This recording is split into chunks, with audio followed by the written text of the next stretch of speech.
荒野生存哪家强？还看阿德建造狂。上期阿德不仅在荒山野岭利用草木灰改良了土壤，为自己的菜篮子工程打下了坚实的基础，让玉米、大豆以及南瓜等植物快速地生长了起来。同时，为了迎接好基友后期的到来，阿德还将现有的荒野小屋的屋顶给拆了，准备将墙面给加高1米的高度。花费了半年多的时间制造的土砖有了用武之地，他们在建造德的手中慢慢地成长了起来，1个月的时间便达到了封窗的地步。枯燥而繁重的建设当中，阿德体能消耗也是巨大的。好在酸浆果到达了成熟期，这让阿德获取了极大的能量补给。整个墙面工程建设完毕之后，接下来就是荒野豪宅的封顶工作了。为了让屋顶看起来有着不一样的颜色，阿德还将屋顶梁好好的烧制了一番，再将顶部进行打磨。三角形的稳定性向来是极佳的，作为荒野求生界天花板一般的存在，阿德自是了解得一清二楚。甚至在修建墙面之际，便已经预留了3根木棍的支撑台，同时利用带石块的绳索充当起了铅垂线，可以很好的保证屋顶的垂直度。不得不说，阿德简直就是个天才。在将屋顶梁放置好后，阿德便开始做起了给门加上最后一道梁的工作。整个门框的高度看起来比阿德要低一个脑袋的距离，但是只需轻轻的弯腰便可以通过，比起早期必须爬行可是要好太多了。在搬砖的过程中，阿德还遇到了一只蝎子，可惜蝎子见到3天饿9顿的阿德，吓得一溜烟就跑掉了，这让四处搜寻的阿德那叫一个悔不该当初，到嘴的肉嘎嘎就这样飞走了。虽然吃不到肉，但是屋顶的活还得继续。为了让屋顶整体性更佳，阿德还在顶部绑上了1圈的树藤，同时利用绳索将每一根屋顶梁都和树藤绑在一起，接着再拿来细木棍，以屋顶最高点为圆心，沿着围墙一一的布置上去，最后再利用绳索固定在一起。如此一来，房屋顶部的稳定性就更好了。同时，后续铺设树皮瓦石也是比较好铺的。都说认真干活的男人最美丽，阿德的美丽虽然没有人在一旁欣赏，但是不远处成长得越发茁壮的玉米大豆鞋，可是阿德最终识得观众，而阿德也是不负他们的喜欢，接连着解锁了新的技能，比如说利用石刀在木棍上割出口子。这样的操作之下，最后在屋顶边缘绑上1圈树藤时，就不会出现擦枪走火打偏了的情况。房屋的建设向来是缓慢而耗时的，同时材料的消耗也是巨大，比如说麻绳，好在阿德提前几个月就在准备，否则想要完成如此壮观的屋顶工程可以说是不可能的。毕竟光是绑扎点就有上百个之多，历时4天的时间，屋顶框架部分总算是完成了。接下来便是将之前利用十字交叉法编织的屋顶树皮瓦放到框架上即可。阿德必须尽可能的提早完成这项工程，因为按照他的推测，他的好基友阿基也就是最近几天就会到达，这与他在建造砖墙时估算的时间提早了差不多有10天的时间。主要还是因为房屋建设实在是太过耗时。不过想到阿基到来之后，能够好好的体验一番荒野豪宅的魅力，阿德感觉这一切都是值得的。临近夜幕到来之前，阿德总算是完成了荒野豪宅的建设。美美的喝上了一口水后，阿德便开心地住进了自己的杰作当中去了。想到好友不久之后便要到来，必须拿出好东西招待对方。正所谓酒逢知己千杯少，拿出自己酿造的美酒出来，那绝对是最高的欢迎规格。为此，阿德利用干燥的酸浆果敲碎之后进行发酵，等待阿基到来时也就可以喝了。几日之后，阿德迎来了具有特殊意义的一天，因为去年今日没有了爱情的他，来到了这片荒山野岭。1年的时间下来，阿德通过荒野求生，已经走出了爱情那座坟墓。而今天他最好的兄弟阿基也是如期而至，还给阿德送来了许久不见的见面礼，1串牛肉干以及1瓶玉米。阿德更是向阿基述说着他的荒野建造。看着这壮观的荒野大豪宅，阿基也是无比震惊，毕竟大雨倾盆也是无法淋湿2人。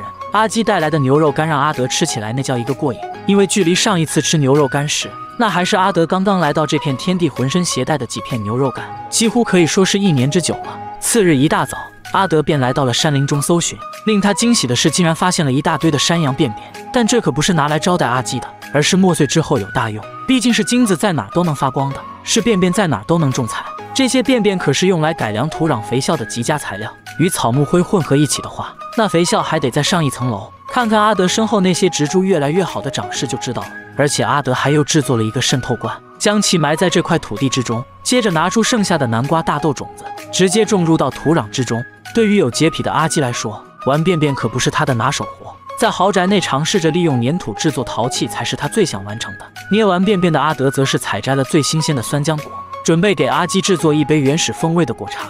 此时阿基的陶瓶也是做到了尾声，虽然看来不如阿德制作的那般精致，但是对于一个练习时长2小时半的人来说，这已经是极其厉害的，这让阿德都不由得夸赞了一番。为了让阿基有更好的体验感，阿德还带他来到了自己的秘密水源处，以及自己的菜篮子工程处进行观摩与体验。而在夜间时，阿德还和阿基一起看了一场流星雨。次日一大早，二人便美美的喝上了一罐原始风味的酸浆果茶。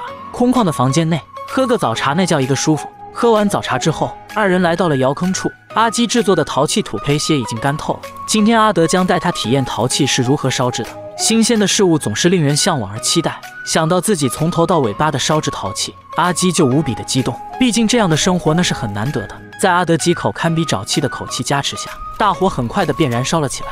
趁着烧窑的时间，阿德还向阿基展示了屋顶的编织方法，也就是十指交叉编织法。这样阿基不由得赞叹起来。学习的过程就好比两个人的生活，那是短暂而快乐的。时间飞速的流失，很快陶器的烧制便结束了。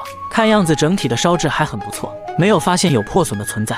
对于阿基烧陶成功，阿德决定给他个奖励，将烧制好的草木灰球充分的敲击成粉末后，再将其加入到玉米之中去。据说这是墨西哥的一种玉米美食的制作方法。说实话，这种美食我们就不要尝试了，我怕大家到时候会大便不通。趁着阿德制作美食之际，阿基则是开始编织起了篮子。说实话，我感觉他是不敢看阿德做饭，毕竟这样的美食没点铁味怕是不敢轻易下口啊。一番烹煮之下，玉米还是一颗颗的，叫一个颗粒分明，不过就是有些肿胀了起来。阿德对于自己的黑暗美食还是比较满意的，不过接下来这些玉米还需要进行锤击粉碎，以便达到软糯的口感。在历经阿德12138下的锤击之后，便获得了一大碗的碎玉米。接着阿德拿出他38码的小手，将这些玉米捏成了一个个的玉米团子，随后再利用平整的石块将玉米团压制成玉米饼。这些玉米饼还需要放置在石块上烤制，以便外层形成一层香脆的外壳。这样的操作直接看得一旁的阿基目瞪狗呆了起来，毕竟这样的美食制作方法阿基还是第一次见到。为了让大餐更有仪式感，阿德还拿出了一整块的方砖当做餐桌，接着又取下来了几块风干牛肉作为玉米饼的最佳伴侣。当然主食和肉食都有了，蔬菜又怎么能够少的了呢？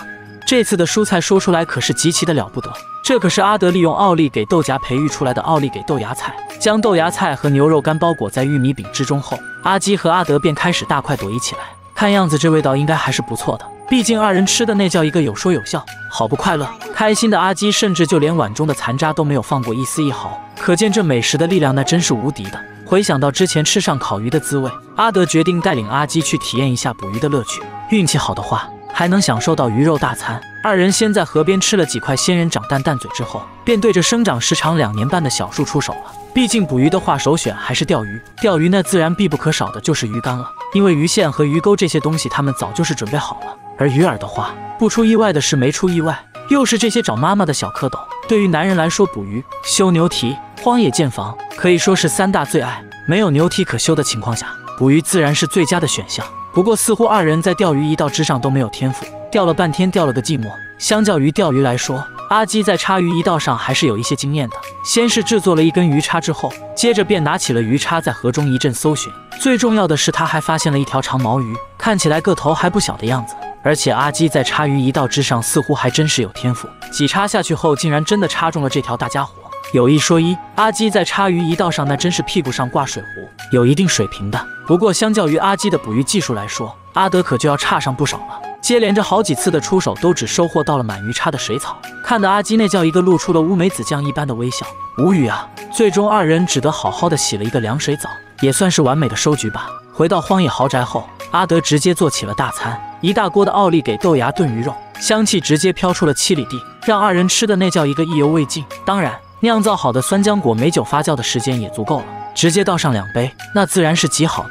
看看阿基喝下美酒的表情，想必这酸浆果酒的味道那必然是美滋滋的。从爱情的失败开始，孤身来到荒野之中，徒手造砖，建立庇护所，烧制陶器，种植农作物等等。可以说阿德一路走来那是极其的不容易，同样也伴随着不少的喜悦。比如说遇见兔兔，吃上兔兔；比如说美味可口的仙人桃，那滋味一辈子都会记住；还比如说烧制极品陶器，实在是难得的人生体验。一整年的荒野求生，犹如白驹过隙一般，眨眼而去。然而就是在这样的过程中，阿德逐步的领悟了人生，慢慢的走出了内心的困苦。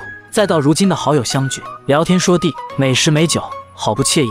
所有的苦与难，所有的情与败，都成为了过往云烟。生活嘛，向前看才是真。好啦，阿德的荒野求生到此结束，后续会有其他更精彩的作品带给大家。喜欢的朋友点个赞，订阅支持一番，感谢您的观看，拜了个拜。